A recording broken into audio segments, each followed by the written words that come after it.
சர்க்கரை நோயாளிகள் காலணி இல்லாமல் எந்த வேலையுமே செய்யக்கூடாது. நம்ம நினைப்போம், நான் வயல் வேலை பண்ணுறேன், எப்படி காலணி போட்டுக்க முடியும்னு. அதற்கென்று இருக்கக்கூடிய காலணிகளை பிரத்யேகமாக நம்ம பயன்படுத்தி தான் ஆகணும். ரெண்டாவது, கால்களில் ஏற்படுகின்ற காயங்கள் மட்டுமல்ல, நம்ம தொண்டையில் ஏற்படுகின்ற புண்கள் கூட சமயத்தில் சர்க்கரை நோயாளிகளுக்கு ஆறாத புண்களாக மாறி செப்டிசீமியாங்கிற நோயை உருவாக்கி உயிருக்கே ஆபத்தை ஏற்படுத்தும். யாருக்கெல்லாம் சர்க்கரை நோய் கட்டுப்பாடற்று இருக்கோ அவங்க உடம்புல நுரையீரலில் ஏற்படுகின்ற சாதாரண சளி கூட சீழ் சளியாக மாறி உடம்புக்கு ஆபத்தை ஏற்படுத்துவதற்கு வாய்ப்புகள் இருக்கிறது. மற்றவர்களுக்கெல்லாம் காய்ச்சல் வந்தால் ஒரு நாள் வெயிட் பண்ணலாம்.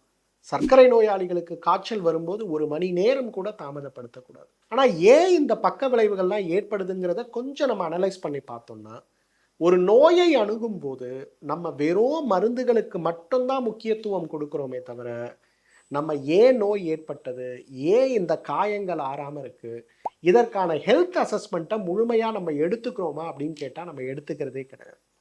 அப்போ அதனால் என்ன ஆகுது, மருந்துகள் சாப்பிட்றோம், நோய் கட்டுப்படுது, ஆனால் நோயுடைய பக்க விளைவுகளை நாம் கட்டுப்படுத்த முடியாமல் மீண்டும் மீண்டும் நோயாளியாகவே மாறிக்கொண்டிருக்கிறோம்.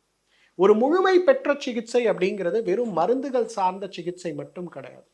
ஒரு முழுமை பெற்ற சிகிச்சைங்கிறது முழுக்க முழுக்க முழுக்க நோய் வருவதற்கான காரணத்தை புரிந்து கொள்ளக்கூடிய ஹெல்த் அசஸ்மெண்ட், உடல்ல இருக்கக்கூடிய கழிவுகளை வெளியேற்றக்கூடிய டீடாக்ஸ் சிகிச்சை, என்ன யோக பயிற்சிகள் தேவைங்கிறதையும், என்ன தியான பயிற்சிகள் தேவைங்கிறதையும், என்ன உணவு முறை தேவைங்கிறதையும் புரிதல். இந்த 5 விஷயங்களோட மெகனில் வகை சார்ந்த சில வகையான மருந்துகளை நம்ம எடுத்தோம்னா, காயகல்ப மருந்துகளாக எடுத்தோம்னா, இந்த புண்கள்லாம் வேகமாகவே ஆறிவிடுவதை பார்க்க முடியும்.